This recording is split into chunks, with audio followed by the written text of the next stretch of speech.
নামাজ শুরু করার আগে ছোট্ট একটি দোয়া পড়লে 7 আসমানের দরজা খুলে দেওয়া হবে এবং আল্লাহ পাক রব্বুল আলামিন আপনার উপরে রহমত নাজিল করবেন, বরকত নাজিল করবেন।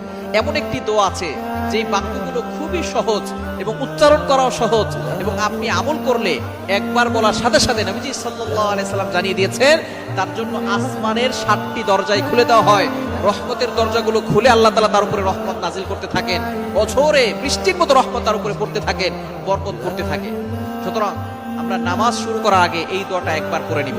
নবীজি সাল্লাল্লাহু আলাইহি সাল্লাম জানিয়ে দিয়েছেন, একবার নবীজি সাল্লাল্লাহু আলাইহি সাল্লাম মসজিদ নববীতে এমন সময় এক সাহাবী এই বাক্যটা পাঠ করেছে। নবীজি সাল্লাল্লাহু আলাইহি সাল্লাম নামাজ শেষ করে বললেন, কে এই বাক্য পাঠ করেছো? কেউ কোনো কথা বলে না। তখন এক সাহাবী নবী সাল্লাল্লাহু আলাইহি সাল্লাম অভয় দিলেন যে কোনো ভয় নাই, বলো। একজন সাহাবী দাঁড়িয়ে বলেন, ইয়া রাসূলুল্লাহ, ইয়া হাবিবাল্লাহ, আমার কাছে আল্লাহর প্রশংসা করতে খুব ভালো লাগে, এই জন্য আমি বাক্যগুলো বলেছি। তখন নবীজি সাল্লাল্লাহু আলাইহি সাল্লাম বলেছেন,